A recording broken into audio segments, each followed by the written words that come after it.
Some of the time when I feel bad, I just feel like killing myself or something like that. It feels bad. John Davidson is 16. He suffers from a disturbing neurological disorder, once regarded as a wild madness. Well, so...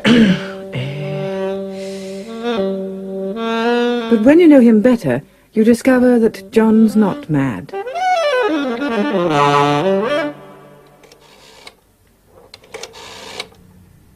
Hello? Could I speak to the duty officer, please? Last year, John's mother called the social services and asked them to warn the police about his disorder. John had sworn at an officer and came close to arrest. About my son, John.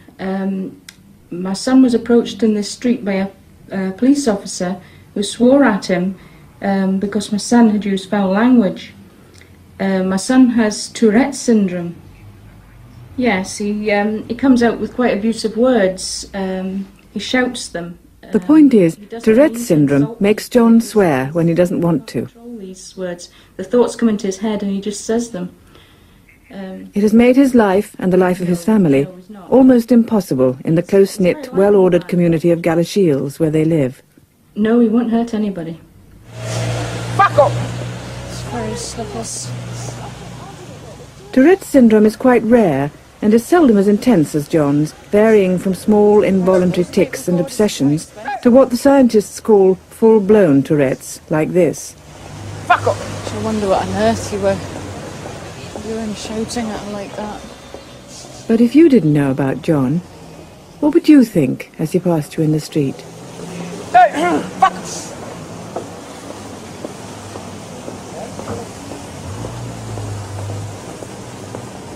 That's the place Dad didn't mind.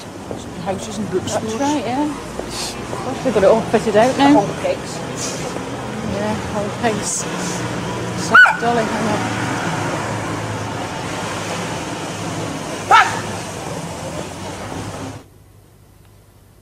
It feels like, I think, it's hard to explain. It's when I feel I'm going to say it, I try and stop myself, but it just feels as if I have to say it. It's like somebody's forcing it out of me. Fuck, John. Fuck up! I want some fruit. Fucking. Because he feels that the words are being forced out of him, John buttons his lip, almost literally, in an attempt to keep the offending words private in his head, rather than public in the shop.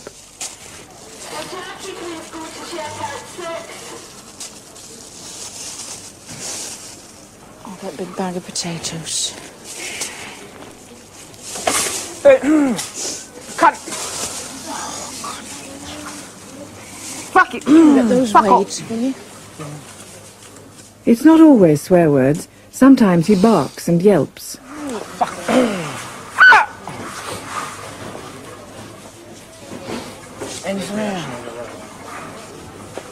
Hey!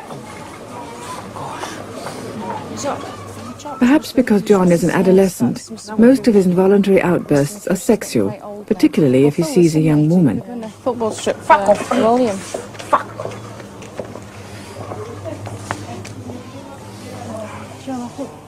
None of the specialists investigating this puzzling disease can offer any convincing explanation about why sexual words predominate.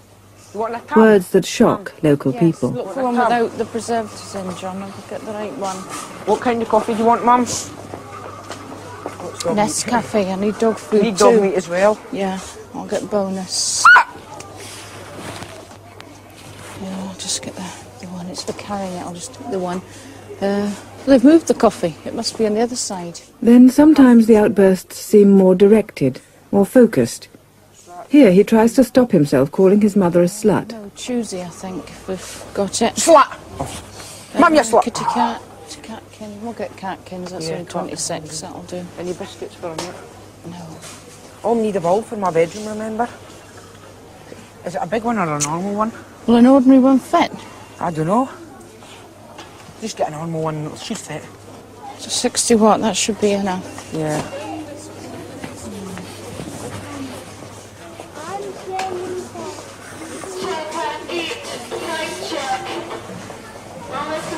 Can you see where the copies are? There it is, John. Back up! Fucking this! Oh, do you want this coffee or Max? Well, Gold should we wings, say get a nice. big jar of it?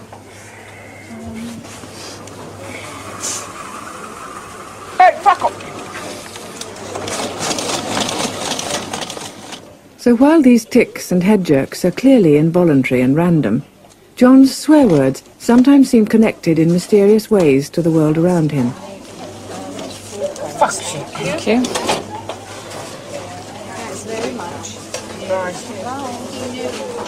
He is both aware of the words and of what they mean, and perhaps more important, what they mean to others. Sometimes I think that I say them because I know they're disgusting and I know that somebody's going to get angry about it or turn about it. And that when I think of that, it just makes me worse. That's exactly what my mum thinks as well. The noises as well, I know it's going to annoy somebody, so I just can't stop myself from doing it. His language is very bad now. Some of the words he comes out with is really very shocking. You know, his jerking's not quite as bad. He went through a stage where he was jerking so bad he was falling over. He would suddenly have a rapid arm movement. You know, he'd throw his arm to the side and just about knock the person out that was walking next to him. Not deliberate, you know, it was all involuntary.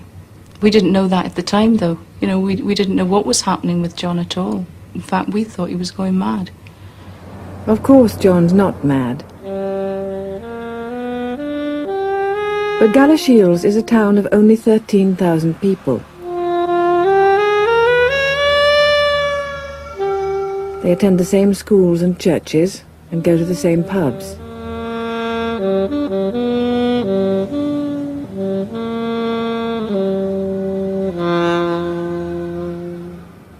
The police know many of the people by name. If you're afflicted with a public disorder like Tourette's, a small town is a difficult place in which to hide. I used to walk through the town in Galashiels to get back and forward to college. But recently I've not been doing that. And when I used to walk through the town I felt alright, I wasn't bothered about anyone looking at me and that. But now I can't cope walking through the town and I just feel like everyone's looking at me. And now I go a right detour right round the town to come to college. But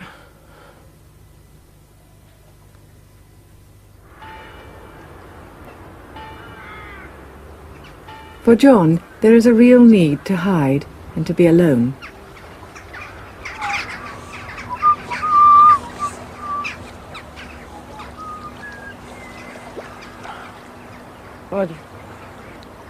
The peace and serenity he finds along the banks of the River Tweed have a remarkable effect. Gone are the exhausting explosions of foul language, the yelps and the tics. Here he is oddly quiet. Quite clearly the pressure of strangers or even friends has a lot to do with his outbursts.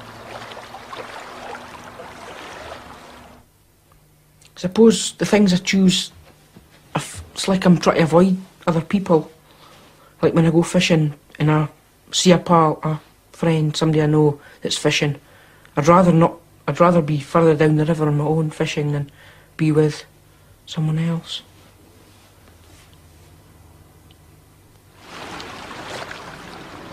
But being alone is not the complete answer. Paradoxically, Touretters make excellent musicians, dancers and athletes. For John, the boisterous noise of college basketball is a great